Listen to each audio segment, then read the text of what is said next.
Welcome back, my friends, to Más que un podcast. I'm here with Pablo and Buga. We'll be diving into the big win versus Las Palmas. We'll be talking about Chavi versus the journalist.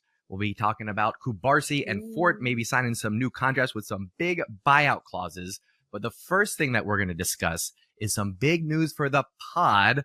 Pablo is headed to Barcelona. We're going to be getting into that first. That's the big news. But I want to check in with everybody before we start the show. Of course, we love and appreciate when you show us some love.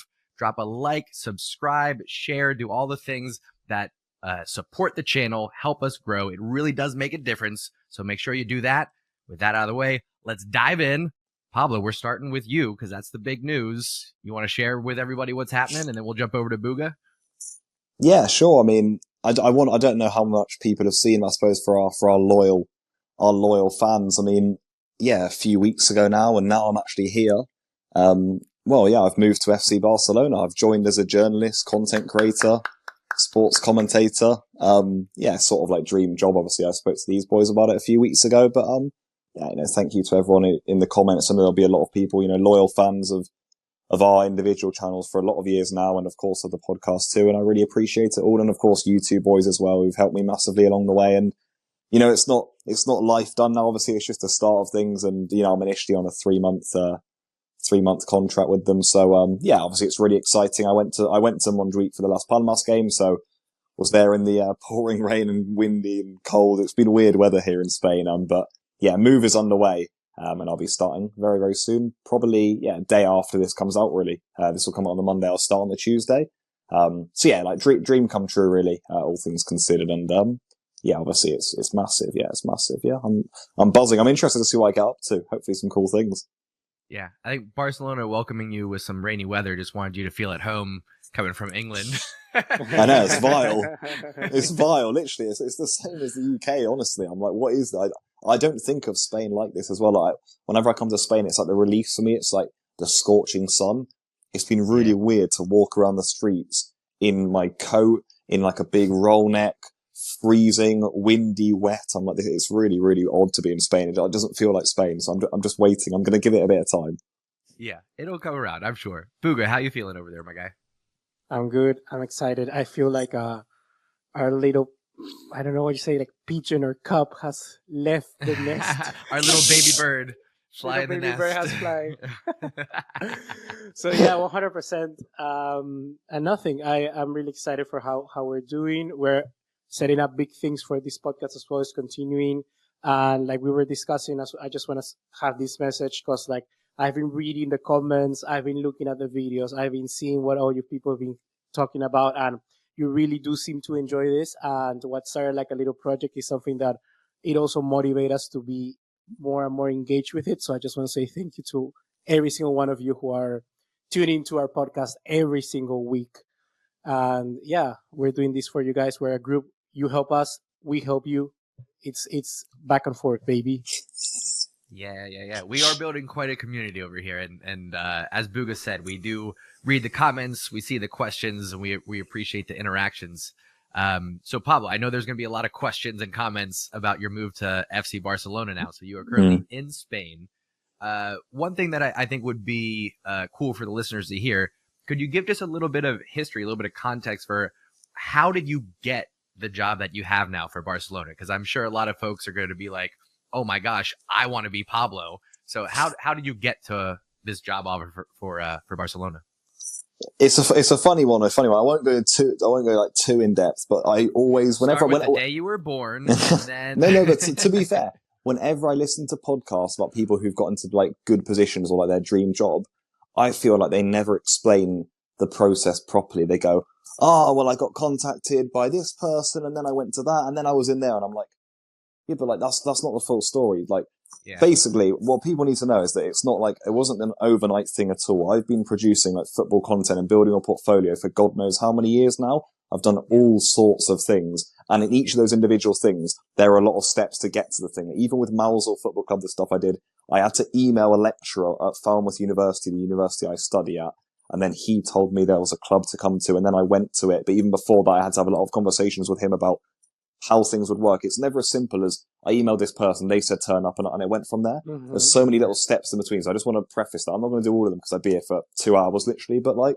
yeah, I mean, with Barcelona, the more direct thing to go back to is when I was at Barca Universal. Again, steps to get into that as well, but I'll just skip a few. I'm like one of the people on the podcast now. Go ahead. It's literally one of my pet peeves, but anyway, I'll do it. We're Joe Rogan, and you are our interviewee. We'll bring you back in and ask the clarifying questions as needed. So you basically, because I was at Barca Universal, they contacted Barca Universal, Barca Live at the time, because they do live shows for the games, and they want guests to come on and comment on the games. That was in 2021, the start of it, for Ronald Koeman, when Koeman was the manager, when we won the Copa del Rey that year. And they wanted people to come on, and they contacted Barca Universal, and I went on from there. And I believe from there they had my contact. After that, I've been in contact with a few of the people from the club, like Sarah, who you guys probably see on social media loads, and Robert, who's on Barca Live and stuff like that. So I have their contact. And then Barca, I'm sure a lot of fans have seen. I haven't then been involved with Barcelona for like 3 years after that. From like mid 2021 to now start of 2024, nearly 3 years. They are restarting, launching Barca One, which is like Barca TV in a way. And they were looking for English speakers. And I'm guessing they had my contact through Sarah. And Sarah had previously told me when I've called her before and said, hi, like I want to get into this. What can I do? And she said to make a highlights reel video. I did that with all of my work, like clips from the podcast, Malzul, BBC, radio, whatever. All of that went in, and they were looking for English speakers. So Jordi, one of the heads of Barca Studios, contacted me and on LinkedIn and asked for an interview because they were relaunching this Barca One platform with English speakers. And I had my interview, went really well. And then a week later, they said, you've got the job. And it all happened really quickly. That was the end of February. As you can see, it's end of March now, and here I am. So yeah, it's been a mental few weeks, really. But yeah, I'm sorry, I've skipped a lot there, and I've done what I hate, really. But yeah, that's all right. I'm gonna bring you back to it, but yeah, it's happened really fast. Which is exciting for you. But so here's I do want to bring you back to kind of pre-Barca Universal, because that's also when you and I met each other. Yeah, was when you were doing videos for Barca Universal. So I am kind of curious what your path was leading up to that. But what my takeaway overall, and this is what I want people to listen for, is the theme is that Pablo had the vision, had the goals, and was doing the work already, putting in the experience, right?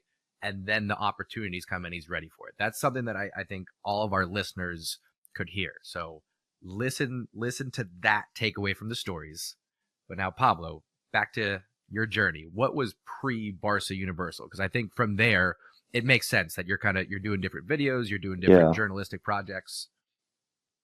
Yeah, no, it's a good point. It wasn't just like one thing. It is, I've just been building a portfolio, and then it's like, I can go to people and say, I've done this, I've done that, and I've done that, and here's all the evidence of it. That is what it is. There's no simple fix of like, people might say, oh, like, who can I contact? Then I'll get in. It's like, no, if you just contact them, they're not going to say anything, It's like, it was a lot of years, genuinely.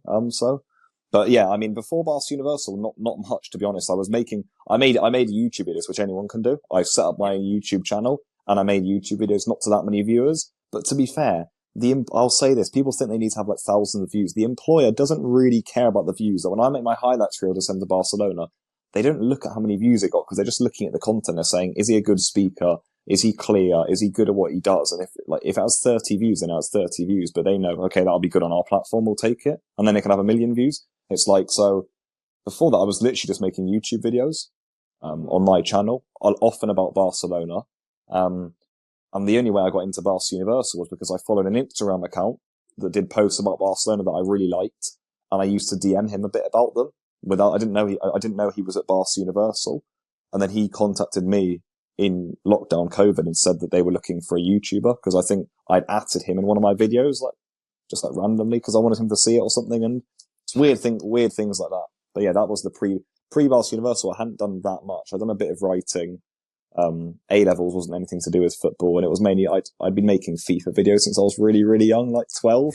And I used to speak about like Barca, PSG, and the years when we won the treble and whatnot. But yeah, that's awesome. And Buga, tell me if I'm wrong. I think that's how we all got our start. Was, hey, let's just start making YouTube videos. We're passionate about it. We're into it. We'll figure this out. I know my first videos and maybe like my first year when I go back, it's cringeworthy. It's not good stuff. But you leave all that up because I think it encourages folks to get started. You know, we have a lot of people that reach out like almost daily, definitely weekly, asking to get on the pod. They want to be on the podcast, and we love that. We love that it's kind of sparking some passion for folks. And I always tell people, start your channel, start making content. You know, the first ones will be rough. It'll feel awkward, but you never know what comes of it, you know. Yeah, genuinely, yeah. People probably ask, how can I get into things? I mean, now is not a bad time at all to start doing things. You can literally get a TikTok account, get a photo of Barcelona after the game last night, 1 minute about your thoughts on the game. Go, give me your review in 60 seconds about Barca 1-0 Las Palmas, and upload it with Barca Las Palmas review. That you've got something to show to an employer right there, or to us, or to anyone. You can make the same thing a YouTube video, but you make it 10 minutes long review. You can live stream your reactions to the game. You can start writing articles and pitch them to people. You don't get money for any of this, by the way, but you can start doing that. Like Barca Buzz, for example, they did one of my articles on Frankfurt Palaver a few years ago, or another guy on Twitter uploaded one on the financial situation. None of this has been paid. None of it's paid. But like, you know, you've got a portfolio. All of a sudden, you've written articles, you've done TikToks. You've presented the camera for YouTube videos. Then you start doing guests. Then you've done collaborations. Then you sort of like interviewed people as well.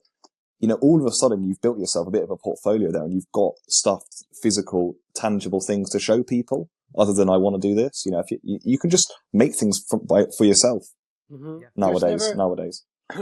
There's never like a right moment to start. You just have to start from whenever you think you want. And I think that the main takeaway that I kind of want to tell people is that, first of all, like for instance, let's take Pablo as our case study, as our example. I don't think Pablo wakes up every day thinking, okay, my goal is to get this job at Barcelona. It's like, you have your goal, you have your vision, you write it down in a piece of paper, but you kind of leave that in the back shelf, and then you start working daily, present, and you don't focus on that. But everything you're doing will get you to there, hopefully. And it's like, you just have to keep working, but not focus on the end goal. Some people just like, they jump right away they start messaging Barcelona and go, I want to work here. And it's like, that's never going to get you anywhere. You have to start what's in your reach, what's in your control. That's the second point that I kind of want to bring in, is that most of the time people are kind of waiting for some opportunity to move, and then they go and get it, you know? But you have to make the pieces move. You have to be the one to make pieces move. I know that in the job that I'm working right now, my boss told me, I hired you because she hired me. And for instance, this is another example. She hired me and I never work on design. I don't design stuff. I know Photoshop, Illustrator, those things, editing videos. People said, how do you edit your videos so nice and professionally and stuff like that before, when I had YouTube? And it's like, I never had a career on that. I literally just learned it by watching YouTube videos and stuff like that. So she was like, I'm hiring you because I know you make stuff move. And it's like, when she hired me, I was confident, and I was like, okay, I already got the job. I'm getting paid. I'm happy. But it's like, this is not the Buga I hired. I hired the guy who wants pieces to move. The guy who looks and seeks the opportunities to happen. Is that you don't wait for the opportunity to come your way and you grab it. No, you have to make stuff happen, and that opportunity will create and vanish out of nowhere. So you have to like start from there, right? And just like Pablo is saying, just start creating, just start grabbing your camera, your phone. Now it's super easy to make a video. When I started YouTube, when we all started, it's like super hard. Now you can do, now your editing softwares have a button and it directly publishes to YouTube. That's super easy. Like, my God, it's like, AI will do the editing for you. Exactly. AI, stuff like that.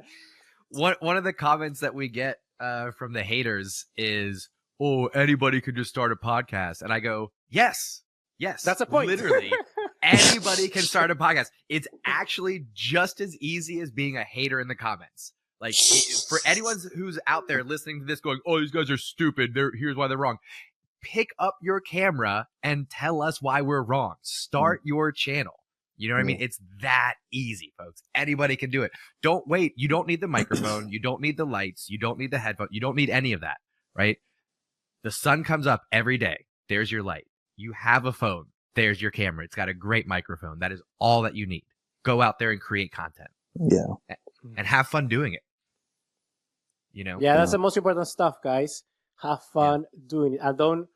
The moment you start thinking it becomes like a responsibility and it's making you feel anxious and kind of exhausted, that's when you're doing it too fast. I think that's what happened with me. Or John. Yeah, I was gonna say we're kind of talking to ourselves a little bit here. Yeah.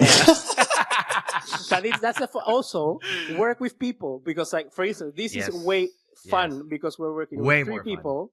You're networking, you're having contacts, you can bring people in as guests, and when you're alone, it's like the whole pressure is like on you, but here you have like people that you can rely on, right? And it's like, I don't know, and never take it too seriously. I think that's the point. Yeah, way more enjoyable. And again, all three of us got here because we individually just picked up the camera, started making content, and that's how we all connected. Our love of Barcelona and the fact that we were already doing it. I see it as, if success is a moving train, you can stand there and you can watch it go by, right? Some people are lucky enough that they can walk up to a train station, buy a ticket, and get right on the train, right?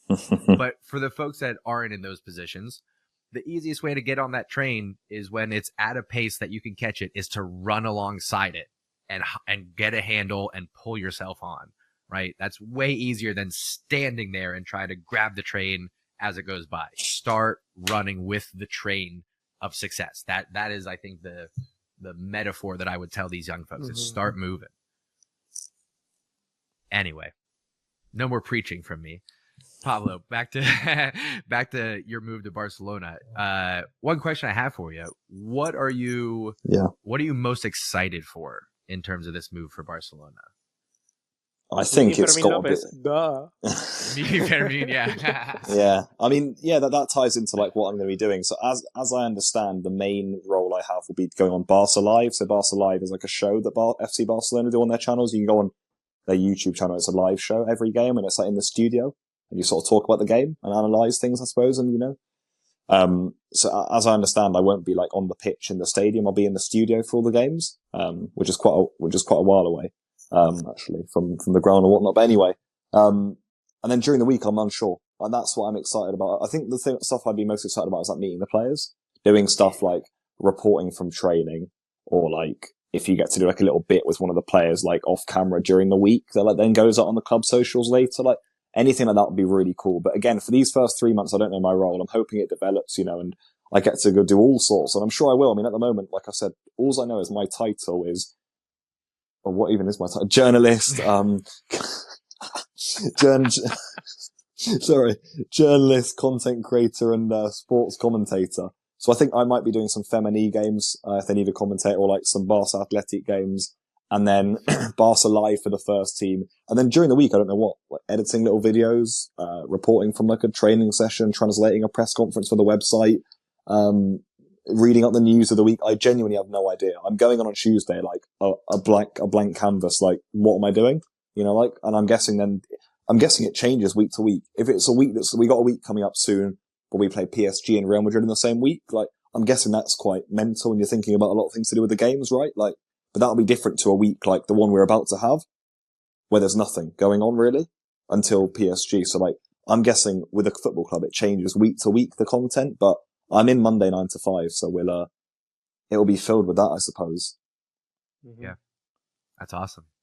Buga, you got any questions for Pablo?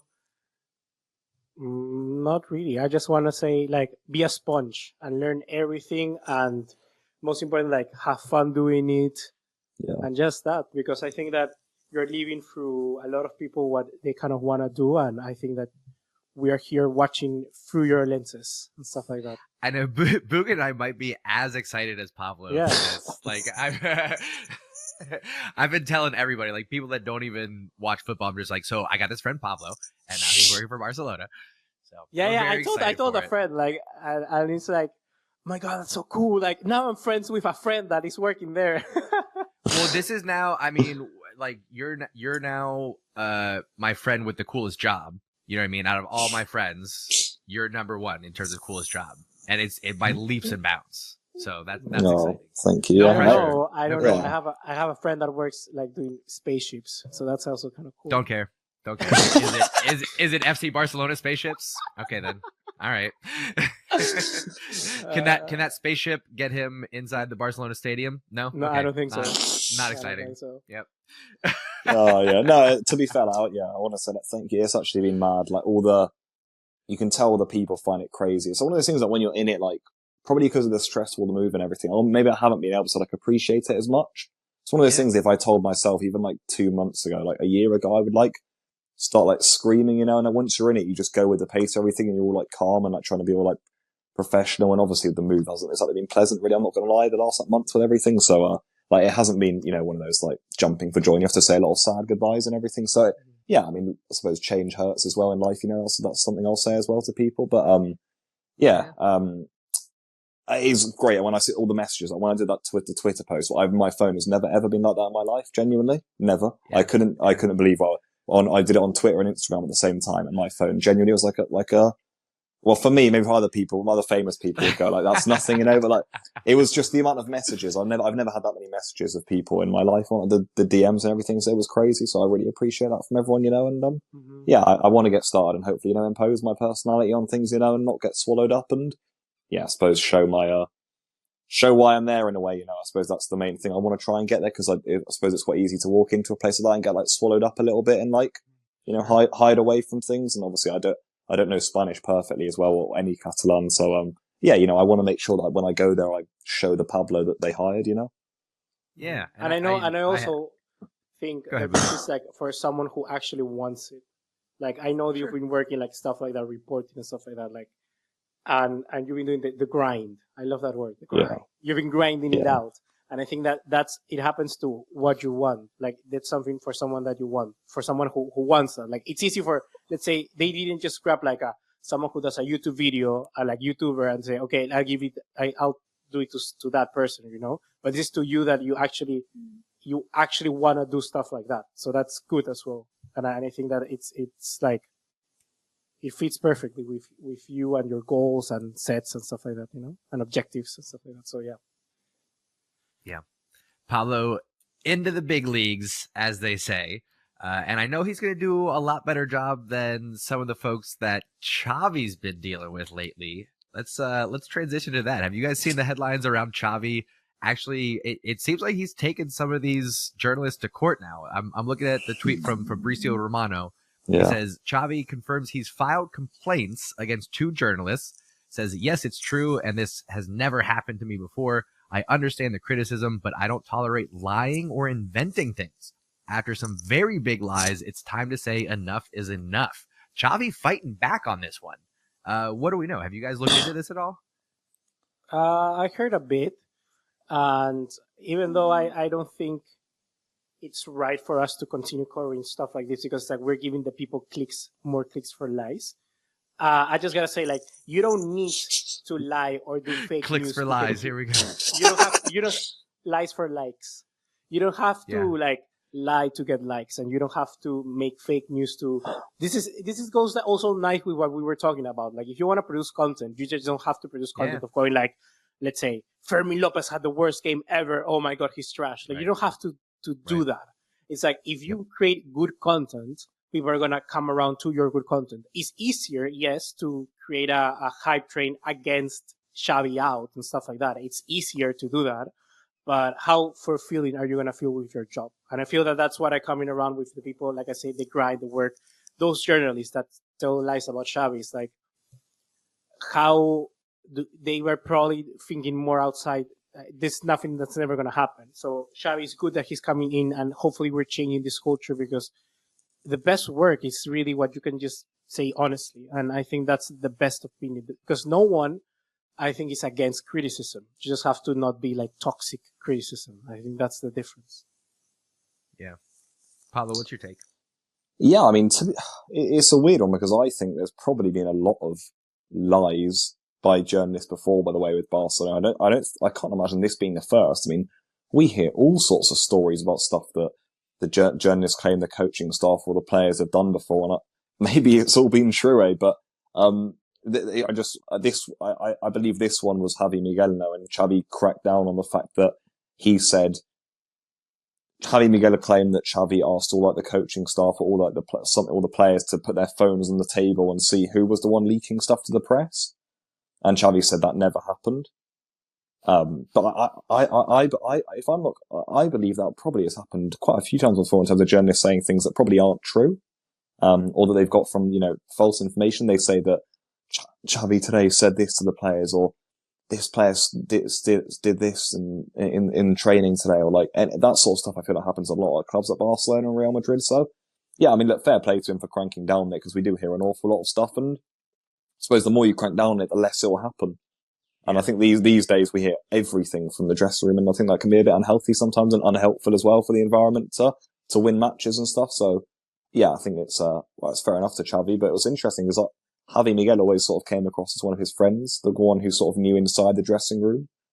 So I'm intrigued about it. Yeah. And what I'm curious about is if this might, start a trend for managers, because Xavi's not the only one who suffers from this, and it doesn't just happen in Spain. It happens elsewhere. It is particularly bad in Spain and for Barcelona, but it happens across Europe, I'll say. It's not, doesn't happen in America necessarily. I was gonna say it's a global thing, but not necessarily. Here in America, managers they're fine. So across Europe, we'll say it's a thing. So could this start a trend? Could Xavi pushing back on these journalists be a new trend for managers across Europe?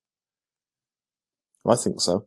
I think I saw someone, maybe it was either something to do with Ten Hag or Pochettino, and it was either Chelsea or Manchester United fan, quote tweeted it with a link to the Fabrizio post about Xavi doing it and said, like, if this club had any backbone, we do the same thing, and we needed to do this for years and stuff. And like, yeah, maybe it does need to happen, because maybe there are certain, journalists who would, just spout things, just to damage the club really more than anything, even if they're untrue. Like this comment that Chavi says is. So I think it can happen more. Definitely, I do. I think it will happen more. In fact, actually. Or like when people talk about their contracts, like Frankie de Jong, remember when he came out and just completely confronted the report. It's like people here listening to the podcast. Do you actually think reporters from absolutely nowhere know exactly how much money Frankie de Jong is earning? There are only 3 people, or maybe more, who knows Frankie de Jong, the people who are paying him, and the actual guy who pays him from the club. Those are the only people that know exactly how much he's earning. And even maybe somebody tells them, but it's like, I don't think that's possible. Like, do you really feel, in Spanish is contador. In English, I don't know what's the guy who manages the salary and the wages and the finances of like an entity. What's the name in English? Was that like an accountant? Like an accountant. Yeah. Like, do you think really the accountant of Barcelona goes to his friend and goes like, hey, do you know that Frank de Jong is earning like $25 million a year? Like, oh my God, go tell Marca about that. Like, he's never going to say in that voice. Exactly. Like, in that exact voice. Yeah. Come on, people. Do you actually think that's true? Like, that's every week if you actually think about it. Like right now, this week, the news is about Íñigo Martínez wanting to be sold because we want to return to the 1-1 rule. Like on Monday, it was that. On Tuesday, it's that, okay, we're selling him so that we can get these players. And then on Wednesday is that he's earning this amount of money. It's like a different campaign appears every single week. I hate that. It literally, it's so annoying. It's like there's so much stuff you can talk about. And now the press conferences are just full of shit. And they're talking about like, they never ask the players anything about the game. Like if I'm a journalist, I want to ask Frank de Jong, what does he think about playing against these people? Or does he think that not playing a single training session is going to affect him coming into the game and playing a quarterfinals of the Champions League? Like those are the questions I want to make. I don't want to ask him what about next year and whatnot. Like it's just done. Pablo, go there, fix it, change the culture. It's a difficult one sometimes because I think they have a lot of people have agendas to protect. I mean, from my experience working within a club, obviously you can only ask certain things. Even at Malsell, I had that. If we've lost badly, and you can only ask certain things when you're working within the club. I think that's the people I defend. But if you're with an independent branch who comments on Barcelona, I think you should be able to comment on. You should be able to ask anything, really. But like. Yeah, I think when you're working within a club, you have to be really careful with like what you ask and stuff and what you say. But anyway, I think my point about the journalists, I think a lot of news is they see a situation and sort of make up. So a good example is like anyone who like we could do this. Look at Rafinha, and you make a headline: Rafinha wants to stay at Barcelona next season. It's like we all like know that sort of. It's probably not like you don't know that like 100%. It's like, or like Rafinha has like told like his family he wants to stay. It's like, do you actually know that? But you know it's probably true. I'm sure it is true. So you can make that headline. De Jong is unhappy about the recent leaks in the press. What, have you spoken to him? No, but you can probably guess that. Like, you can guess that. Again, headline. Yeah. Are we gonna ironically make this a clickbait head title? FC Barcelona signs superstar. Or no, I think that's it.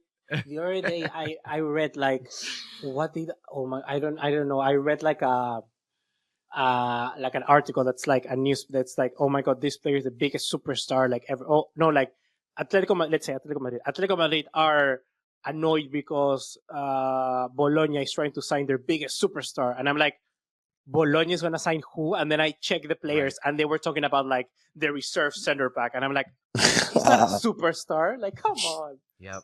Yeah. That's the world we live in, gentlemen. So it'll be interesting. I'm curious to see how it plays out. But just the fact that Xavi's pushing back and seemingly doing something about it, I think I'm with you guys. I think it could be a trend for the future, and players too. Think about this. This thought is just popping in my mind. There's players who have social media accounts that are way larger than these media outlets that are writing the headlines. And you're seeing that these younger generations, they're pretty active in terms of leaving remarks or leaving little, like what Xavi does on Instagram, where after the match, he'll leave a photo of him smoking Toni Kroos, and Toni Kroos is laying down on the pitch. It's stuff like that. So how long I needed to bring it up. It felt good. How it's long a good one. before we see players just screen grabbing or commenting on these posts and be like, no, I'm going to clap back directly as someone with millions of followers. Here's where you're wrong. Here's why you're an idiot, and yada, yada, yada. Like, players could come out and just start shutting down these journalists if they wanted to. They already started doing that, some players, and I like that. And I also want to, it's like, they should see that these media outlets are not they think they're untouchable, and they're not untouchable. They're just little people like us. Literally, that's the difference. I saw Booga just rein in his language right there. Just little people. They're just like, well done. We do have some young ears listening, I'm sure. Yeah, it's just like just human beings doing their work, So it's not like it's not like they're untouchable and stuff like that. So I want to see those stuff like that. And also, I think that a lot of people are jealous, or like, for instance, when you have players going on like Ibai. Do you know who's Ibai, the streamer, the Spanish streamer? Yeah. I guess you know. John, do you know who he is? Yeah, me too. Yeah, okay. I listen to all the Spanish streamers. You've probably seen him, John, before. Yeah, he's like interviewed a lot of the footballers players and stuff. Okay, so somebody goes and jumps on his show or stuff like that. It's like people are probably gonna be a little bit annoyed, because the best way to get information about players or like an interview is when you make them feel at home, when they feel comfortable, when you touch to the person and not the player. I think when you talk to the people, the individual, that's how you get the best answers out of it. Like, I think that's the best way. Like, you see, all the Messi interviews are that, because Messi interviews people who he already knows for like a long time, people who knows that they're not going to talk about bullshit about him. So I feel, or not bullshit, but he doesn't care about criticism, but it's just like people who know are going to talk like directly to the human being, because sometimes people, they just want to talk to the personality and stuff like that. So I think that's where people get it wrong.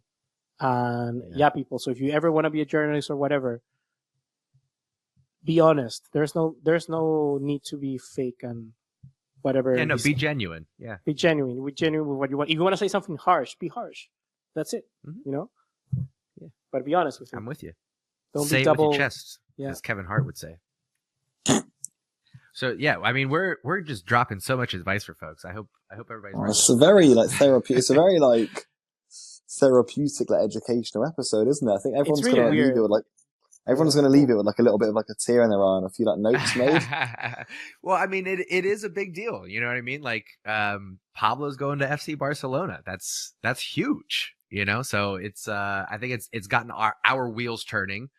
So I think that plus we get a lot of people that reach out and ask to be on the podcast. And like I said, we love that, and we want to encourage that. Like, this is not a situation where we want to be the only ones with a Barcelona podcast and the only ones talking about the podcast. I mean, listen, Masia podcast is the most popular football podcast in the world. However, we don't need to be the only ones, right? There's plenty of room up there on the mountain of success. So start making your content. All right. With that said, I want to jump over to Pau Cubarsi. Has been on fire, and now Barcelona are reportedly going to be offering him a new contract with another one of those €1 billion buyouts. So here's my question, actually. It seems outlandish today that any club would pay $1 billion for a player. But there was a day when it would be outlandish to have $100 million thrown at a player. So my question for you guys, which club is going to be the first club to spend €1 billion on a player transfer? No, that's not going to happen. I think in our lifetime, I don't think it's going to happen. I'll fight you on that one, Booga. Yes, it I is. don't think... I bet you. Wow. I'm going to say within. I'm going to say confidently within 7 years. Wow. I wanted to say 5, but I'm going to give myself a cushion. Within 7 years, somebody will pay €1 billion for a player. No, and I'll tell you why not. And I'll tell you why not. It won't. I love when Booga does this. Here's why you're absolutely wrong. Go. Here's why you're absolutely wrong. Because for that to happen, you only need a player. Like, the reason why the Neymar transfer happened was because he wanted out. And I think that the players that you give a $1 billion contract to are like normally going to be players like it happened, and probably Barcelona are one of the main. Like, if it's going to happen, my bet it would be a Barcelona player leaving. Why do I say that?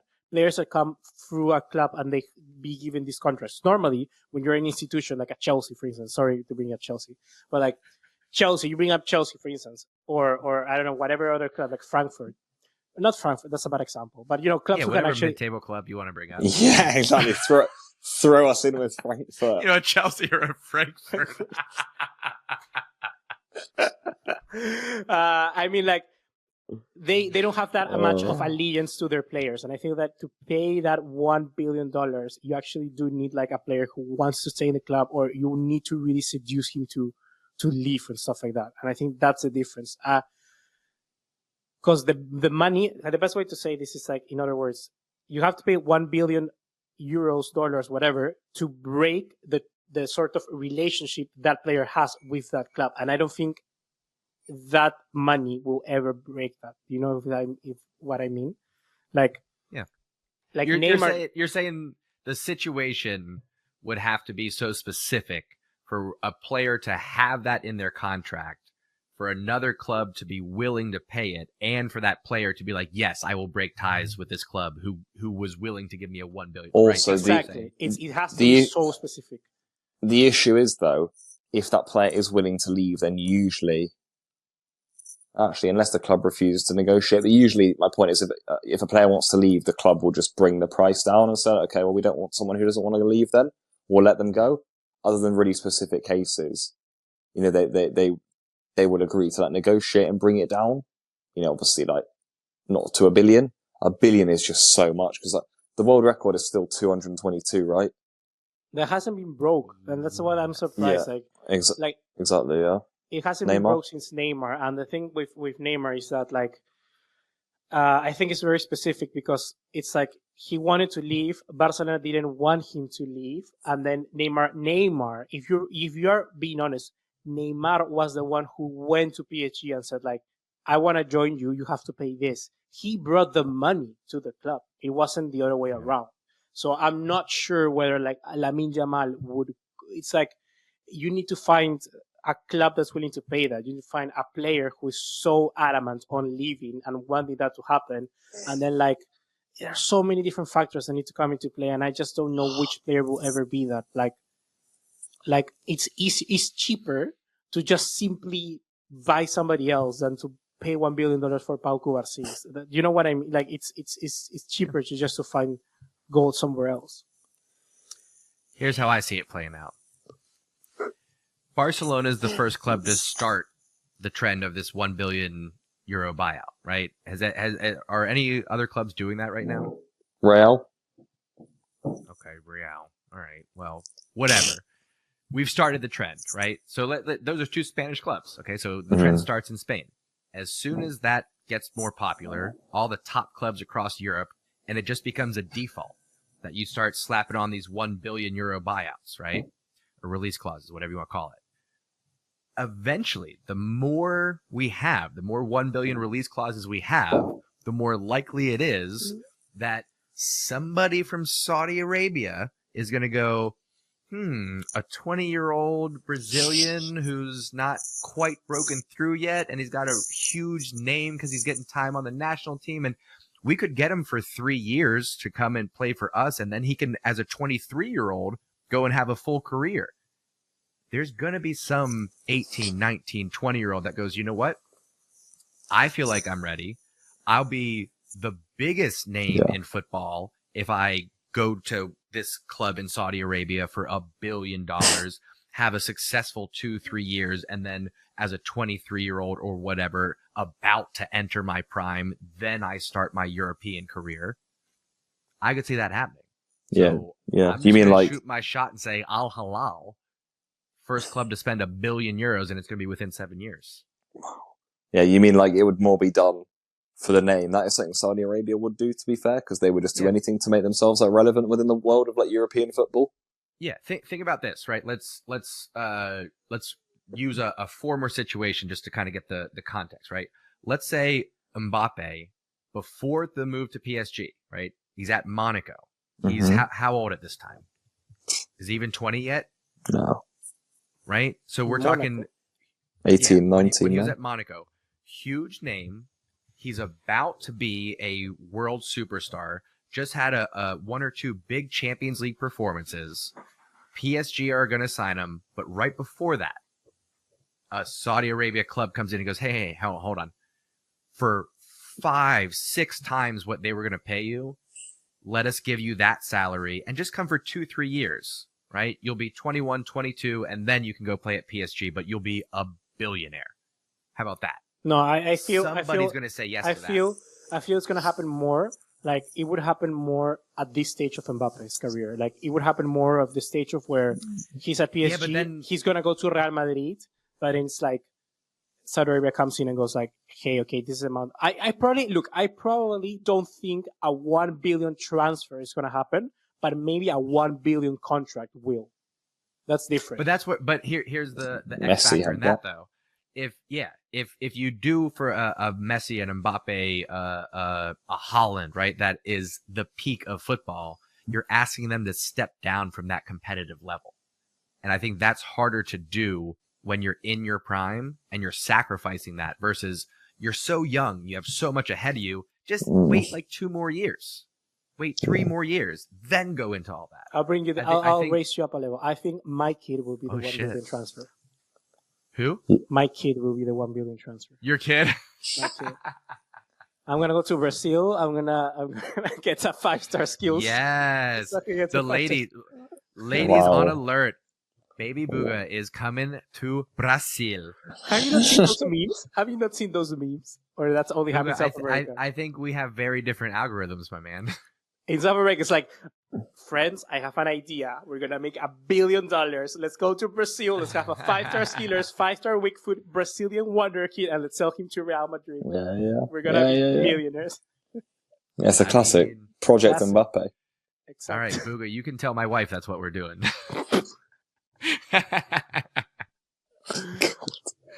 All right, so let me. I'm gonna push you guys. Give me a club name. If and when it happens, you say it's 50 years from now, right? Just you guys know how economy works. It's gonna happen. Who's the first club that's gonna do it? I'm putting you on the spot. I think it's gonna be. Probably Saudi Arabia, but I'm gonna go with. Wait for my answer. I'm trying to look for that. Everybody's holding on tight, holding their breath. Pablo, you got one on your mind? I'm tempted to say Man City, you know. Sure. But Man City and PSG came to mind. I'm going for Al Ali Jeddah, the one where Kessie plays. Okay. All right. giving them their full title. I've never heard them be called Al Ashley Jeddah. I've never heard the Jeddah part. That is the proper name. It's like saying like FC, but no, it's not even that. Forget No, it. it's nothing. Yeah. All right, Pablo, what are you thinking? Yeah, I'll stick with like a Man City then. Yeah. Okay. We'll see. We'll pin this episode. We'll circle back in 7 to 10 years, and we'll see who's right. Okay, we're well into this episode, gents, and we haven't said a word about Las Palmas. Sorry, I've just had a very daunting. You know when I sometimes join via mobile and it puts me in as producer?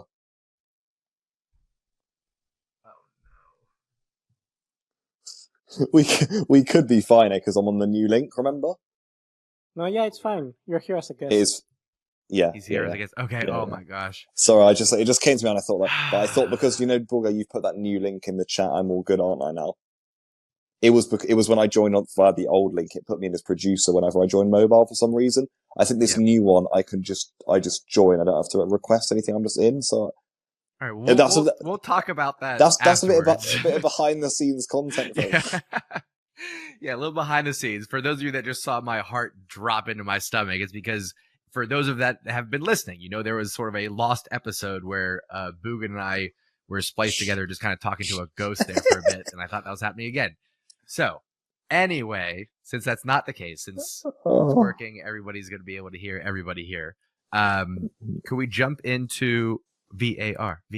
Could we jump into Las Palmas? Some quick takeaways from this match. And of course, next episode is going to be all about the match preview for PSG. So we're not going to get into that today, but what are our takeaways from Las Palmas? Look, my only takeaway is that I'm worried that this is when I saw that our next game was PSG, I was like, fuck. I was like, oh my God, this is it.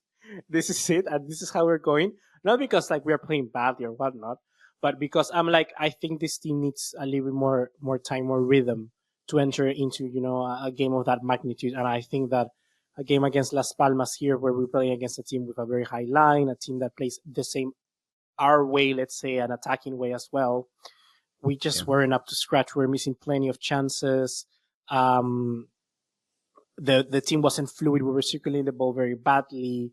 I just think that we needed a little bit more time. Like if there was one more game before PSG, I would be way more confident. I just feel that this time around with the team selection, it's like also, I don't know. I just feel that I just wanted to see one more game. I feel that this team is still like, we need a little bit more if we really want to give the performance of a lifetime at the Parc des Princes. Yeah. Pablo, you might be able to answer this. Barcelona not playing over the weekend, right? And that's because of the Copa del Rey final, right? Yeah.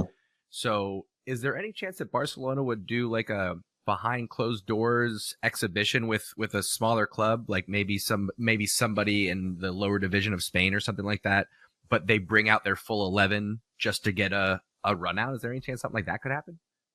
That's a good shout, to be fair. I mean, you guys will probably know as much as me, I'm not going to lie. That is a good shout. I probably not, just because I feel like that's such like a pre-season thing to do. Mm-hmm.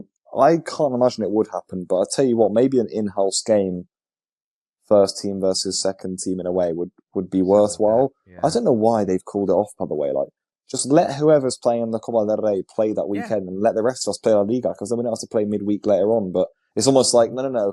The other 18 of you, watch my old cat. Watch it. Watch. That, you know what? It could be the Spanish FA is like, the ratings for this game are going to be trash. None of you get to play. You all have to watch Mallorca, just like you said. I think that is it. They're like, the world will watch this final. Yeah. It's like a punishment for not having Barcelona Real Madrid qualify to the final. Yes, 100%. Yeah. That's hilarious. Oh my gosh. Muriqui versus Iñaki Williams. Yeah, dude. I hear you on the forum for Barcelona, though. I think bringing back some players from injury, other players have yet to come back from injury, right? Pedri and Frankie are reportedly going to be coming back for PSG. We had Ferran coming back in this match against Las Palmas. Listen, first match back from an international break. The points I just said, I expected us to struggle a little bit. I think I predicted a 1-0 or a 0-0 in this one. I think Xavi's got something up his sleeve. I think Xavi's going to have this team ready. I think Xavi's going to have this team clicking, whatever it is. Like Pablo, you said probably the most likely one, maybe an in-house first team versus second team, something like that. But that's not going to, what we saw against Las Palmas, that is not going to be the last time that Xavi has his preferred 11 out there getting a good run out before PSG. I just can't imagine that.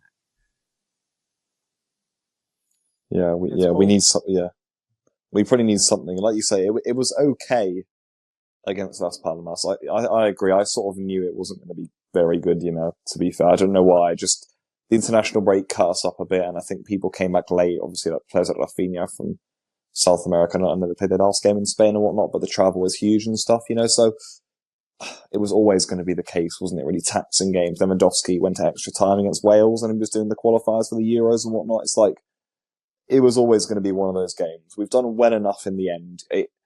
The important thing, I think, was to win, to be fair. I think if we had 10 days now off of a 0-0 or a 1-1, again, we would be just thinking about that for 10 days and be like, all gutted. We can sort of just put it behind us, and now it's like we've won, focus on PSG, and I think that was important.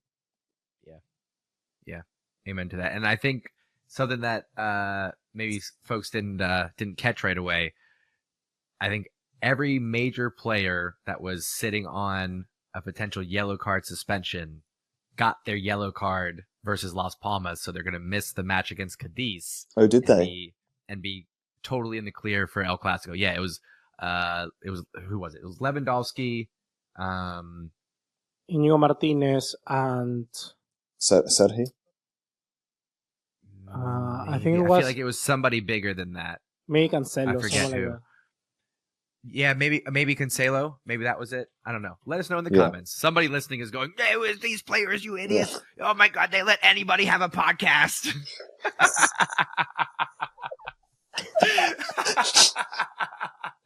No, it was Sergio Roberto, Inigo Martinez, and Lewandowski. God, it's too much. Okay. I'm just gonna say one more thing. I think that that the fact that Sergio Roberto is playing so good, I think he's gonna play against PSG. Yeah, he bro. is. I will. And I'm not against it. I'm not against him playing in the midfield. I will, to the day I die, defend the fact that if Sergio Roberto was allowed to play in the midfield for his entire career, people would have a much different opinion than they do of Sergio Roberto, who was forced to play it right back through his prime and past it, to where he was getting fully exposed by pacey wingers. And I think it destroyed his reputation at the club. I think if not for the comeback against PSG, I think he would have a lot more hate than he already does. But again, had he been given the Sergio Busquets understudy role and been there, I mean, I think it's a different story. So those are my thoughts on Sergio Roberto. Anyway, next week, folks, all about PSG. I am excited for it already. The shit talk has begun online. The back and forth has started, and I'm here for it. So we will do a full match preview. We'll be doing some rankings, some listings. We'll be doing some predictions. I know we did predictions a couple weeks ago. We'll see how we're feeling now that we'll be just a couple days out of the match. So we'll be doing all that and more. So make sure you're subscribed, turn on notifications. Most importantly, give us your comments down below. We want to hear your thoughts. We want to hear your questions. Keep that conversation going. And we will be back next week with another episode of Masia podcast. We'll see y'all then. Peace. Bye.